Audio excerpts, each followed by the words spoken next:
Assalamualaikum warahmatullahi wabarakatuh. Selamat datang kembali di channel Cerita Mulu. Pada video kali ini, kita akan membahas kisah Nabi Muhammad SAW dari lahir sampai wafat. Untuk mengetahui kisah selengkapnya, nonton video ini sampai selesai. Kisah Nabi Muhammad SAW sangat membuat haru, dimulai dari kelahiran sampai dengan wafat beliau. Mukjizat yang beliau miliki sangat luar biasa. Bagi umat Islam, kisah Nabi Muhammad SAW adalah pembelajaran berharga sebagai pedoman hidup. Pasalnya, kisahnya bukan hanya cerita semata, melainkan bisa dijadikan panutan dalam kehidupan sehari-hari. Mengingat Nabi Muhammad SAW memiliki banyak sifat-sifat baik untuk diteladani. Sebagai utusan Allah Subhanahu wa Ta'ala, Nabi Muhammad SAW adalah nabi terakhir di dunia ini, dan tidak ada satupun yang bisa menjadi nabi setelahnya. Apa yang membuat Nabi Muhammad SAW menjadi rasul umat Islam? Mukjizat apa saja yang beliau miliki? Simak dengan baik kisah berikut. Cerita sejarah Nabi Muhammad SAW. Sangat banyak pembelajaran yang didapatkan dari kehidupan Nabi, mulai dari beliau lahir sampai beliau wafat. Berbagai tantangan serta cobaan yang datang selalu disikapi dengan baik dan menjadikan beliau manusia terbaik bagi umat Islam. Sebagai umat Islam bisa menambahkan keimanan dan tauladan melalui mendengarkan kisah Nabi Muhammad SAW kembali, mulai dari kelahiran sampai dengan beliau wafat, yang akan kita bahas secara lengkap. Kelahiran Nabi Muhammad SAW. Saat ini, setiap tanggal kelahiran Nabi Muhammad SAW dikenal sebagai hari Maulid Nabi Muhammad SAW, yang diperingati pada tanggal 12 Rabiul Awal. Ibu Nabi Muhammad SAW bernama Aminah, dan ayah beliau bernama Abdullah. Hari lahir Nabi Muhammad SAW adalah hari Senin, sehingga Rasulullah SAW selalu berpuasa pada hari tersebut. Jika ditanya mengenai puasa hari Senin, maka beliau akan menjawab bahwa hari Senin adalah hari aku dilahirkan. Lahir pada tahun gajah, di mana para pasukan gajah di bawah pimpinan Abraha Habasyah pada saat itu, bersamaan dengan penyerangan Ka'bah. Allah memberikan kekuasaannya dengan cara menghentikan aksi dengan mengerahkan burung ababil untuk menjatuhkan batu-batu. Batu-batu tersebut akan mendatangkan wabah penyakit dan menunjukkan kebesaran Allah Subhanahu wa Ta'ala. Peristiwa kelahiran Nabi Muhammad SAW terdapat dalam Al-Quran, surah Al-Fil, dengan arti tahun gajah. Nabi Muhammad SAW menjadi seorang yatim sebelum usia beliau genap 3 tahun, karena ayah beliau telah meninggal dunia. Untuk melanjutkan hidup, di masa kecil beliau bersama dengan kakek beliau yang bernama Abdul Muthalib. Ibu persusuan Nabi Muhammad SAW adalah Halimah Sa'diyah yang ikhlas menyusui beliau. Masa kecil Nabi Muhammad SAW. Nabi Muhammad SAW lahir di rumah Abu Talib, yaitu paman Nabi. Di masa kecil beliau, Rasulullah SAW menjalani seluruh kehidupan dan tumbuh seperti anak pada umumnya. Dengan adanya tradisi zaman dahulu, maka ibu beliau harus menyembunyikan beliau di pedalaman pada hari ke-18 kelahiran beliau. Karena adanya tradisi dari Quraisy tersebut, maka Nabi Muhammad SAW tidak bisa mendapatkan kasih sayang dari ibu beliau. Bahkan sampai Nabi Muhammad SAW berusia 8 sampai 10 tahun lamanya. Namun dengan adanya peristiwa tersebut, maka Rasulullah SAW tumbuh menjadi anak yang luar biasa.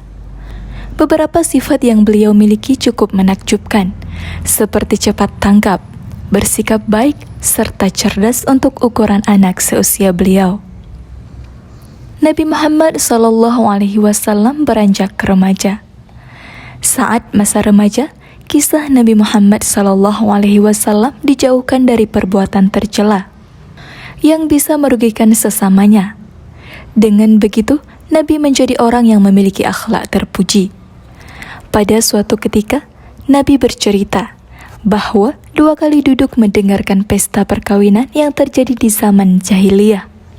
Pada kejadian tersebut, Allah Subhanahu wa Ta'ala menutup telinga Nabi Muhammad SAW sehingga tertidur dan terbangun pada esok hari. Kemudian Nabi Muhammad SAW tidak pernah lagi memiliki niat untuk mengikuti perbuatan yang buruk. Di usia Nabi yang ke-20 tahun, tepatnya di Mekkah bertepatan dengan peristiwa Harbul Fijar, yaitu perang antara kabilah Quraisy dengan Qais dan Ailan. Sehingga bisa dilihat bahwa tidak mudah untuk menahan diri dari terlebih jika masih usia remaja. Nabi Muhammad SAW menjelang dewasa. Setelah remaja, masa yang akan dilewati Nabi adalah menjelang dewasa, sehingga membuat Nabi harus menekuni dunia bisnis. Dalam dunia bisnis ini, Nabi mulai berdagang sesama dengan kawannya, yaitu Sa'ib bin Abi Sa'ib. Pada usia 25 tahun, Nabi mulai menjalin bisnis besar layaknya kerjasama dengan wanita kaya raya. Wanita tersebut bernama Siti Khadijah, sehingga bisa dibilang bahwa perkenalan mereka melalui dunia perniagaan. Perjalanan dagang yang dilakukan pada saat Nabi menginjak dewasa adalah berniaga bersama dengan Khadijah, di mana perempuan ini turut membiayai kafilah perdagangan dari Mekkah ke Suriah, sehingga bisa berbagi keuntungan bersama dengan mitranya. Pernikahan Rasulullah SAW dengan Khadijah. Dalam kisah Nabi Muhammad SAW, kegiatan perniagaan memang membuat Nabi dan Khadijah terlihat pada aktivitas sehari-hari. Khadijah merasa tertarik dengan Nabi karena mereka sering terlibat pada kegiatan-kegiatan dagang tersebut. Khadijah, seorang wanita kaya raya, mengutus seorang sahabatnya yaitu Nafisah binti Umayyah agar dapat menyampaikan niatnya untuk melamar Nabi Muhammad SAW. Jadi, memang yang tertarik lebih dahulu adalah Siti Khadijah, dan beliau yang melamar Nabi terlebih dahulu. Berita baik ini disampaikan oleh Nabi Muhammad SAW kepada para paman-paman beliau. Paman-paman Nabi, yaitu Hamzah bin Abdul Muthalib, langsung mendatangi rumah Khuwailid bin Asad yang bertujuan melamar Khadijah. Meskipun begitu, Nabi Muhammad SAW tetap ingin melamar Khadijah terlebih dahulu. Dengan kejadian tersebut, maka Nabi Muhammad SAW menikahi Siti Khadijah di usia 28 tahun. Dengan begitu, maka Nabi Muhammad SAW dan Khadijah resmi menikah, menambah istimewa kisah Nabi Muhammad SAW. Wahyu pertama turun. Nabi Muhammad SAW adalah Nabi Ulul Azmi yang diberikan wahyu oleh Allah Subhanahu wa Ta'ala. Nabi mendapatkan berbagai peristiwa istimewa yang dikaruniakan dari Allah Subhanahu wa Ta'ala sebelum menjadi rasul. Pasalnya, Allah memberikan wajah yang terlihat bersinar dan bersih. Dengan begitu, maka Allah telah nyata menunjukkan kebesarannya yang menandakan bahwa akan mendatangkan Nabi terakhir. Nabi terakhir tersebut akan mendapatkan kedudukan tertinggi sampai akhir zaman di dunia. Wahyu pertama yang didapatkan oleh Nabi Muhammad dari Allah Subhanahu wa Ta'ala adalah mimpi dihampiri oleh malaikat Jibril. Rasulullah sedang menyendiri di Gua Hira, yang tepatnya berada di samping Jabal Nur.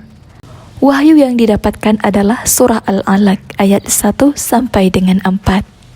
Dakwah pertama Rasulullah SAW. Seperti yang dilakukan nabi-nabi sebelumnya, kisah Nabi Muhammad SAW juga melakukan dakwah untuk mengenalkan Islam dan percaya pada Allah. Dakwah pertama yang dilakukan oleh Nabi adalah kepada keluarga terdekat, yaitu Bani Hashim. Yang mau beriman dan bertakwa kepada Allah hanyalah Ali bin Abi Thalib, serta Abu Thalib juga ikut melindungi Rasul saat melakukan dakwah untuk Islam. Dakwah yang dilakukan Rasul secara terang-terangan ini mendapatkan pertentangan keras dari kaum Quraisy. Banyak kaum yang menilai bahwa Nabi Muhammad SAW sudah gila, bahkan sampai dilempar batu dan kotoran ke tubuh Nabi. Paman Nabi yang juga ikut menentang adalah Abu Jahal dan Abu Lahab, serta tidak mendukung dakwah Nabi Muhammad SAW. Banyak kaum kafir Quraisy yang juga menentang dakwah Rasulullah, sehingga paman yang ikut menentang tersebut banyak mengintimidasi pengikut Nabi agar meninggalkannya. Banyak yang khawatir jika dakwah yang diajarkan oleh Nabi Muhammad SAW akan merusak penyembahan berhala yang sudah dilakukannya sejak zaman nenek moyang. Bahkan, tidak jarang kaum Quraisy yang ingin membunuh Nabi Muhammad SAW. Ada juga kaum yang rela memberikan uang kepada Abu Thalib agar Rasul wafat. Dan banyak rencana-rencana pembunuhan yang melibatkan orang luar. Dengan begitu, maka akan tetap menjaga persaudaraan tanpa memecahkan perang saudara. Wafatnya Nabi Muhammad SAW seperti yang sudah dikenal mengenai sahabat Nabi Muhammad SAW, Abu Bakar, salah satunya yang tidak berada di Madinah saat peristiwa menyedihkan tersebut. Wafatnya Rasulullah bersamaan dengan turunnya wahyu terakhir, yaitu Al-Quran Surah Az-Zumar ayat 30, yang artinya, sesungguhnya kamu akan mati, dan sesungguhnya mereka akan mati pula. Sebenarnya, Nabi Muhammad SAW sudah sakit pada saat bulan Safar tahun 11 Hijriah. Nabi menderita sakit kepala dan demam berkepanjangan sampai lebih dari 2 minggu, dan kondisi tersebut membuat suhu tubuh beliau meninggi. Dalam keadaan sakit, Nabi tetap mengunjungi rumah istri-istri beliau, dan saat tiba di rumah Aisyah, badan Nabi sudah sangat lemah saat itu. Jadi, Nabi Muhammad SAW meninggal di kediaman Aisyah. Perintah-perintah pada zaman Rasulullah SAW. Tugas dari Rasul yang diutus Allah adalah untuk senantiasa mengesahkan Allah dan tidak melakukan larangannya. Ada juga perintah-perintah yang wajib diikuti dan tidak boleh ditinggalkan. Namun, ada juga perintah yang sunnah. Ada beberapa perintah yang diturunkan kepada Nabi Muhammad SAW dan untuk disampaikan kepada umat beliau. Perintah yang dibawa oleh Rasulullah SAW yaitu: yang pertama, perintah zakat. Perintah zakat merupakan salah satu rukun Islam keempat, yaitu menunaikan zakat. Zakat memang dahulu sama seperti bersedekah, namun tetap saja memiliki konteks yang berbeda. Pada zaman Rasulullah, zakat berarti membelanjakan harta di jalan Allah Subhanahu wa Ta'ala. Ayat untuk melakukan zakat turun pada saat Nabi Muhammad sedang berada di Mekkah. Namun, sistem pengelolaan zakat ini disempurnakan di Madinah. Zakat dimaksudkan untuk mengurangi kemiskinan, membentuk kepedulian, dan sebagai wujud taat kepada Allah Subhanahu wa Ta'ala. Bagi orang yang memiliki harta berlebih dan sesuai dengan nisab, maka Rasulullah mewajibkan untuk berzakat. Beberapa harta yang wajib dizakatkan adalah hasil pertanian, hasil peternakan, emas, dan perak. Akan tetapi, untuk aturannya sudah sangat jelas berupa nisab atau harta minimal yang harus dikeluarkan. Zakat sendiri berarti suci, tumbuh, berkah, dan terpuji. Seorang muslim yang membelanjakan hartanya dengan zakat, maka akan membersihkan harta dan jiwanya.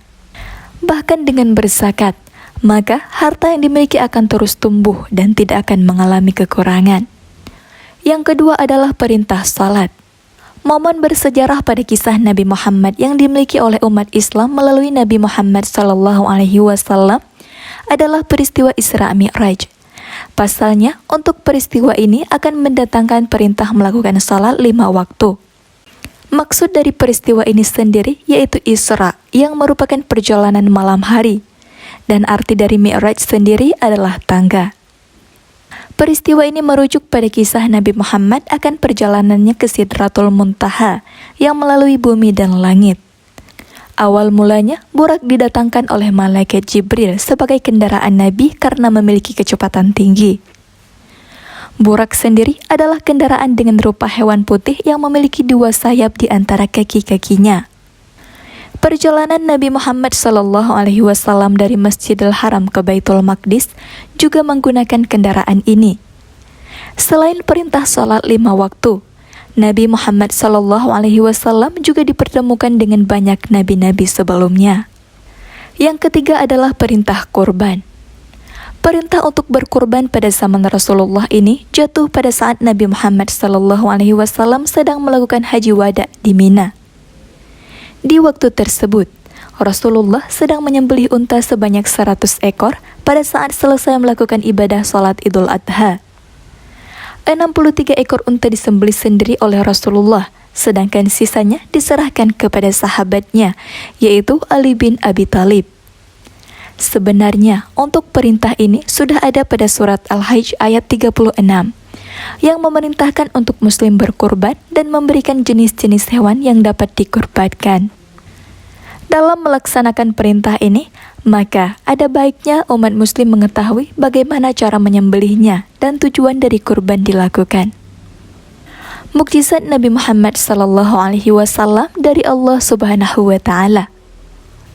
Menjadi nabi yang terakhir dan diberikan banyak keistimewaan oleh Allah pada kisah Nabi Muhammad. Mukjizat Nabi Muhammad SAW sangat luar biasa, sama halnya seperti Nabi Musa, Nabi Isa maupun Nabi Sulaiman alaihissalam. Mukjizat ini diberikan oleh Allah untuk mendukung kenabian beliau. Selain itu, juga digunakan untuk melemahkan lawan dan musuh yang dapat membahayakan umat muslim. Sebenarnya, ada 300 mukjizat yang dimiliki oleh Rasulullah.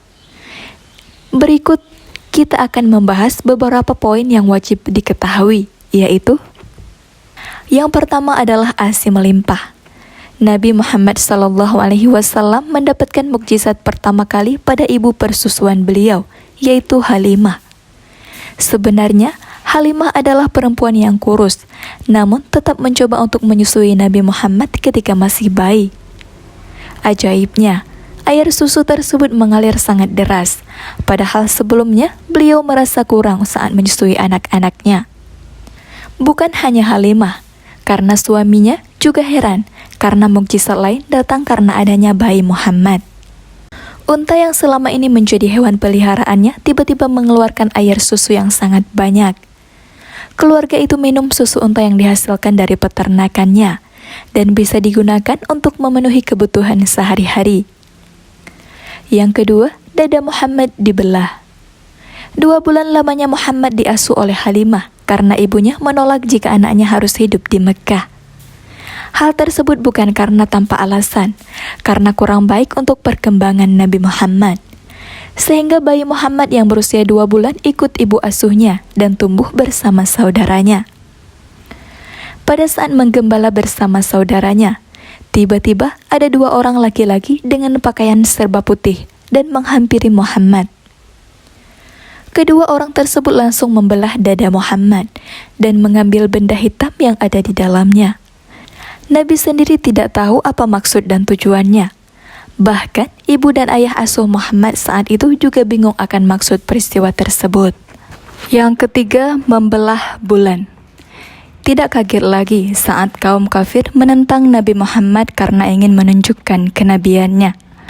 Rasulullah atas izin Allah Subhanahu wa Ta'ala menunjukkan kebesaran Allah Subhanahu wa Ta'ala dengan cara membelah bulan. Banyak dari kalangan kaum Quraisy yang terkejut dengan apa yang dilakukan Nabi Muhammad SAW. Kebesaran Allah Subhanahu wa Ta'ala sudah ditunjukkan melalui mukjizat Nabi Muhammad SAW. Dan ini hanyalah salah satu dari banyaknya mukjizat yang dimiliki. Yang keempat adalah jari tangan mengalirkan air. Air bisa mengalir melalui jari tangan Nabi Muhammad pada waktu itu.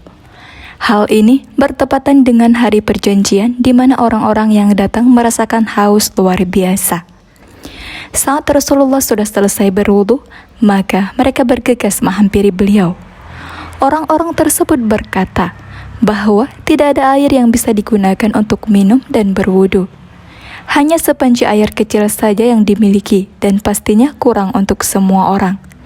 Saat itu, Rasulullah meletakkan tangannya pada wadah tersebut dan air mulai keluar dari jari-jari tangan beliau. Semua orang yang ada di sekitar beliau bisa menghilangkan rasa haus dan meminum air yang keluar tersebut. Yang kelima, mengenyangkan orang banyak dengan 1 gelas susu. Berguna lagi bagi seluruh umat Islam di sekitarnya. Nabi Muhammad memiliki mukjizat yang luar biasa, yaitu bisa mengenyangkan banyak orang hanya dengan minum 1 gelas susu saja. Memang kisah Nabi Muhammad ini sangat menarik dan terlihat menakjubkan. Teman Nabi, yaitu Abu Hurairah, adalah orang yang miskin dan sering kelaparan, namun memiliki ilmu pengetahuan dan hafalan yang luar biasa. Nabi Muhammad memintanya untuk bertemu dan ikut dengan Nabi. Pada saat itu, Nabi menemukan 1 gelas susu dan mengundang banyak orang ke rumahnya. Abu Hurairah adalah orang pertama yang meminum susu itu, dan seterusnya dilanjutkan oleh seluruh undangan. Perasaan yang dirasakan adalah kenyang sepuasnya setelah minum susu tersebut. Yang keenam adalah sedikit makanan yang mengenyangkan.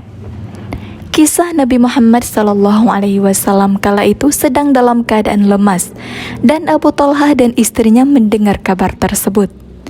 Kedua suami istri tersebut langsung mengundang Nabi Muhammad untuk makan di rumahnya. Akan tetapi, Nabi datang bersama dengan banyak sahabatnya, yang jumlahnya cukup banyak, yaitu 70 sampai dengan 80 orang.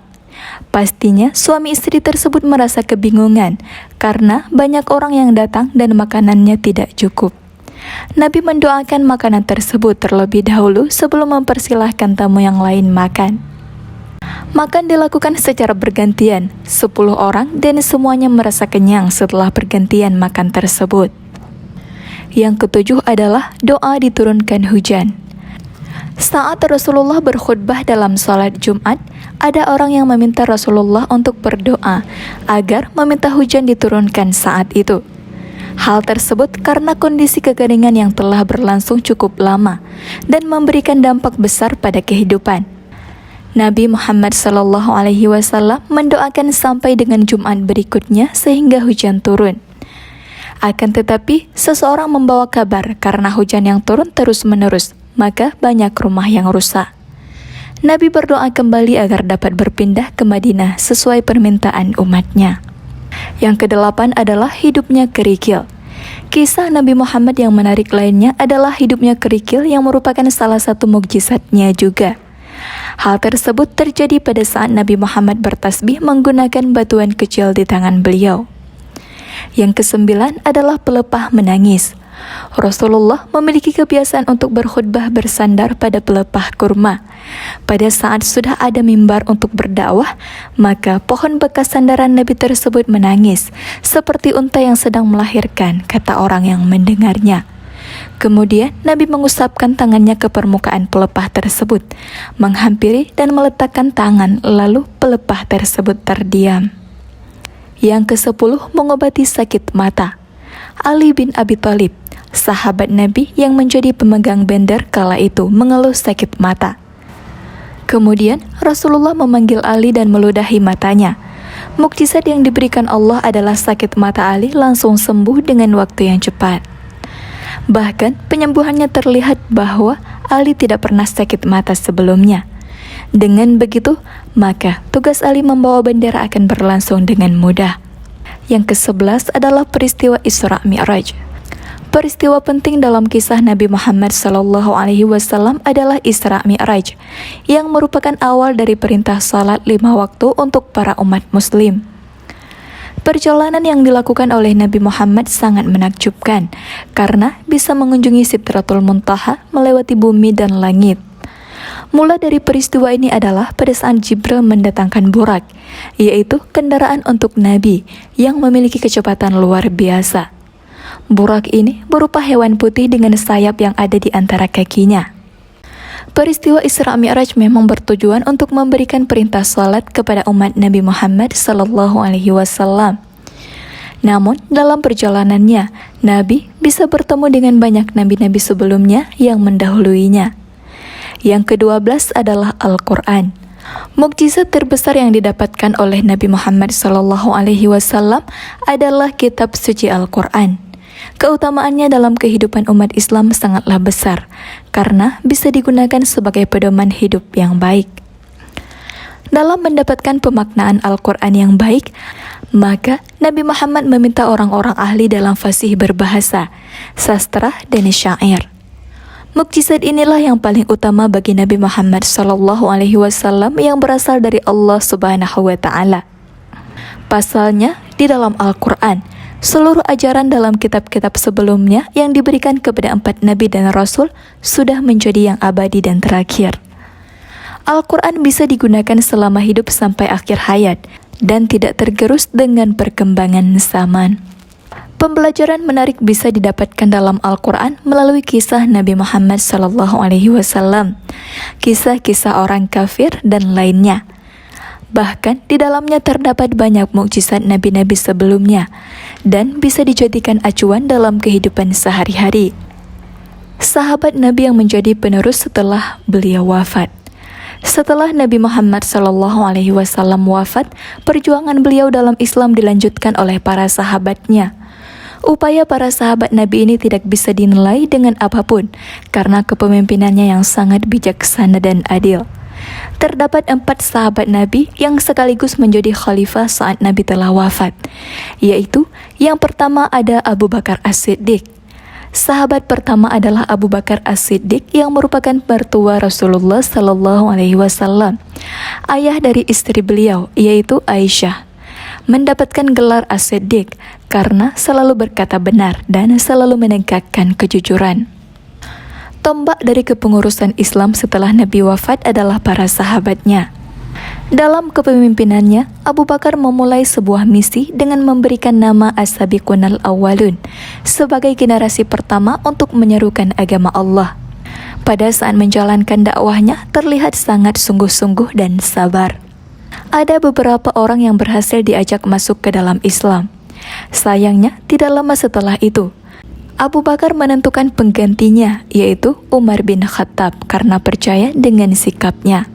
Yang kedua ada Umar bin Khattab. Abu Bakar sudah menunjuk Umar bin Khattab sebagai penggantinya melalui surat wasiat.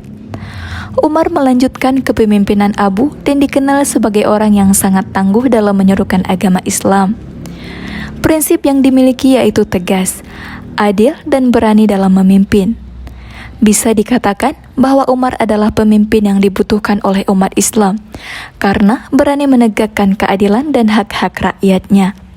Padahal sebelum menjadi Muslim, Umar sangat menentang Islam dan Rasulullah, bahkan sampai ingin membunuhnya. Namun dengan hati yang terketuk, maka Umar bin Khattab mendatangkan pengaruh besar pada penduduk Mekah dan memeluk agama Islam. Yang ketiga ada Utsman bin Affan. Sahabat yang melanjutkan perjuangan Umar bin Khattab adalah Utsman bin Affan yang berasal dari Bani Umayyah.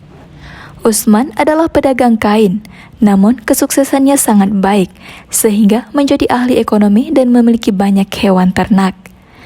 Namun di luar itu, Utsman sangat dermawan dan memiliki kepedulian yang tinggi dengan sesama. Para pasukan perang banyak dibiayai oleh Utsman bin Affan, bahkan sampai membeli sumur Yahudi untuk dipakai kaum Islam. Dalam kepemimpinannya, Al-Quran dijadikan mushaf yang tadinya hanya berupa lembaran-lembaran saja. Yang keempat ada Ali bin Abi Thalib. Terakhir, sahabat yang menjadi khalifah adalah Ali bin Abi Thalib, yaitu seorang pemuda dari kalangan Quraisy yang masuk Islam. Ali menikah dengan Fatimah, sehingga menjadi menantu Rasulullah, dan kehidupan pernikahannya cukup sederhana. Melihat kepemimpinan yang dilakukan Ali hampir sama persis seperti kepemimpinan Umar bin Khattab, yaitu keras dan disiplin. Misi-misi besar dilakukan dan berhasil, sehingga mampu mengembangkan Islam sampai ke penjuru dunia. Dengan mengenal kisah Nabi Muhammad mulai dari lahir sampai wafat, sampai kisah sahabat yang senantiasa setia menjalankan dakwahnya untuk Islam. Sebagai seorang muslim, pastinya akan menambahkan keimanan dalam mempercayai Rasul dan menguatkan ibadah yang saat ini dilakukan. Demikian kisah Nabi Muhammad SAW dari lahir sampai wafat dan sepenggal kisah sahabat-sahabat Rasulullah SAW. Sekian video kali ini, terima kasih sudah menonton. Wassalamualaikum warahmatullahi wabarakatuh.